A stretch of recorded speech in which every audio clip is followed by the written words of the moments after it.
Badan Pengawas Pemilu, Bawaslu menemukan sejumlah pelanggaran dalam pelaksanaan Pileg 2014 di beberapa daerah di Indonesia, mulai dari surat suara yang sudah dicoblos sebelum dibagikan hingga intimidasi antar kader parpol. Dan untuk membahas hal ini di studio telah hadir Direktur Eksekutif Perludem Titi Anggraini dan Komisioner Bawaslu Nelson Simanjuntak. Ya Pak Nelson, ini bagaimana kok bisa ada surat suara yang tertukar dan surat suara yang tercoblos sudah dibagikan? Ini bagaimana kisru dari pasca pemilu kemarin? Ya, jadi memang Indonesia ini termasuk yang yang paling besar jumlah penduduk dalam negara demokrasi di dunia ya. Lalu kemudian medan kita juga sedemikian luas dan berbagai macam masalah. Lalu yang ketiga adalah dalam pemilu ini sebenarnya kita terlalu berat karena kita sekaligus memilih 4 lembaga perwakilan. Dan jumlah jenis surat suara daerah pemilihan itu sampai sekitar 2.300-an jenis surat suara. Ya, temuan-temuan Bawaslu lainnya ada masalah lain yang perlu di-follow up seperti apa, Pak? Nah, sebenarnya kemarin sudah disampaikan kalau jenis-jenis pelanggaran itu kemarin sudah kita sampaikan, mulai dari ada seperti tadi itu ketua KPPS atau ketua KPPS melakukan pencoblosan sebelum pemungutan suara itu merusak lah itu ya untuk ditemukan. Lalu kemudian tertukarnya surat suara antar daerah pemilihan terutama di tingkat pemilihan anggota DPRD tingkat kabupaten kota. Lalu kemudian ada beberapa kasus manipolitik bagi-bagi uang di lingkungan pemilih.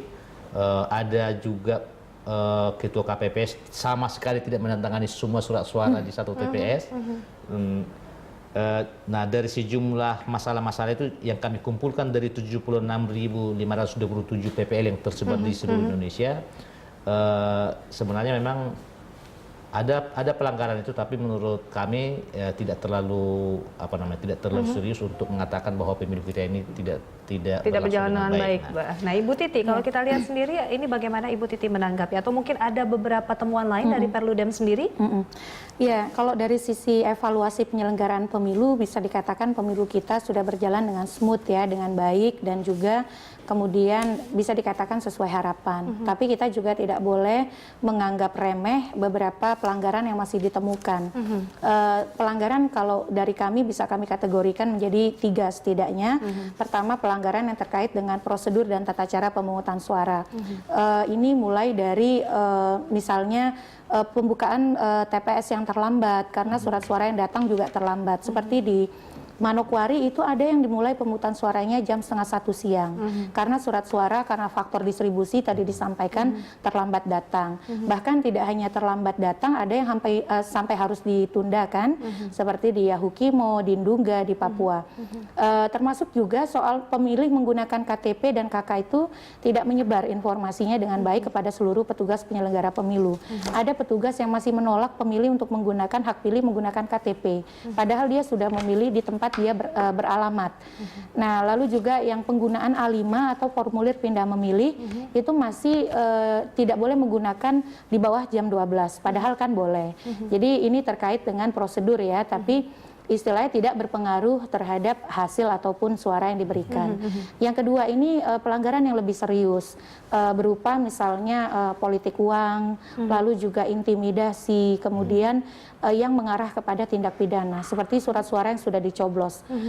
Beberapa tim kami di Aceh misalnya menemukan mendapati bukan menemukan langsung, tapi mendapati 343 surat suara itu sudah dicoblos dan saat ini sedang ditangani oleh pihak kepolisian. Lalu untuk intimidasi di wilayah mana, Ibu? Ya, intimidasi terutama di Aceh ya. Di Aceh itu banyak sekali relawan yang mengatakan intimidasi. Bahkan ada satu desa di Tengarai itu pemilih dilarang mencoblos langsung dan harus dicobloskan oleh tim sukses. Jadi memang Aceh ini kan dari sebelum hari pemungutan suara mendapatkan sorotan khusus ya, yang kalau tidak ditangani bisa semakin membuat mundur demokrasi di Aceh yang sudah maju.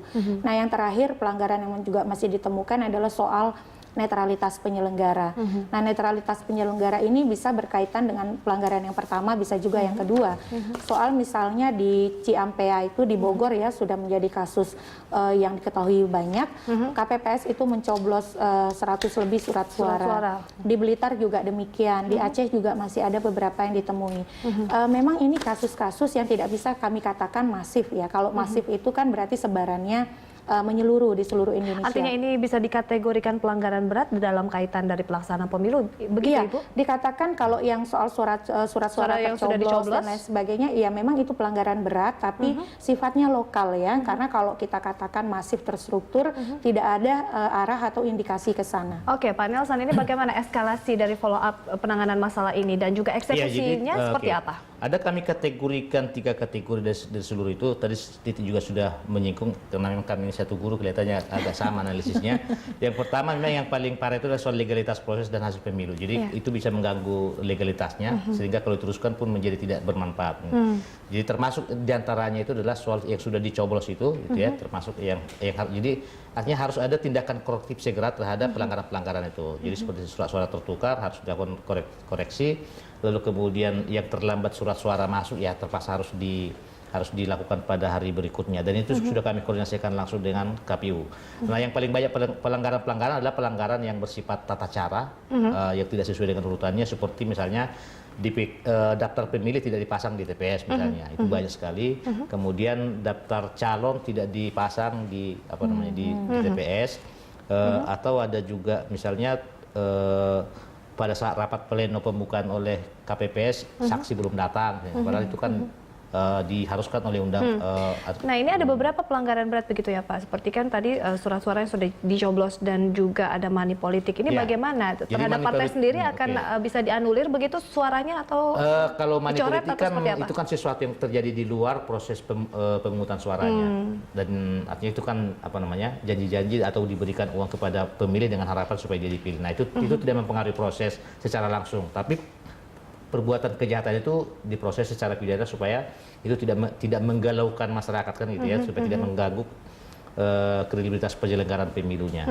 Lalu untuk penaltinya yang sendiri surat-surat untuk tertukar itu karena sebagian sudah sempat rusak tercoblos, maka itu terpaksa harus adakan ditunda pemilu ulang lagi begitu? sampai nanti tersedia surat suara pengganti yang benar. Jadi itu sudah dikoordinasikan kepada seperti KPU kasus yang dan di akan segera Banyuwangi ya dilakukan. Pak, Banyuwangi dan juga ini ada di Blitar begitu ya, bahwa memang surat-suara yang tertukar adalah yang sudah dicoblos di antara daerah pemilihan DPRD jadi kan begitu ya. sempat rusak dia kan, jadi Nah, ini dia akan, tidak sah dihentikan, lalu akan dilakukan pemungutan suara ulang untuk mengembalikan proses dengan yang sebenarnya itu. Nah, Butuh kalau berapa lama Pak begitu prosesnya? kita berharap KPU akan segera melakukan itu, dan kita juga tetap rekomendasikan supaya tetap mempertimbangkan semangat pemilih. Artinya maksud saya adalah jangan sampai berkurang jumlah pemilih nanti yang kita harapkan datang ke TPS. Jadi kalau sebisanya itu, karena mungkin tidak bisa lagi dilakukan pada hari yang diliburkan misalnya, mungkin harus dipilih apakah hari Minggu atau hari Sabtu, jadi sehingga membuat pemilih mempunyai waktu yang cukup tenang untuk hadir di TPS. Ya, masalah ini terus terjadi ya Pak dari tahun 2009, tertukar surat suara dan lainnya. Ini bagaimana kita agar bisa improvement untuk bisa lebih memberikan pemilu ke depannya lebih baik. Ini kita bahas di segmen berikutnya Pak. Kita jeda dulu Pak Nelson dan Bu Titi. Kami akan kembali pemirsa sesaat lagi.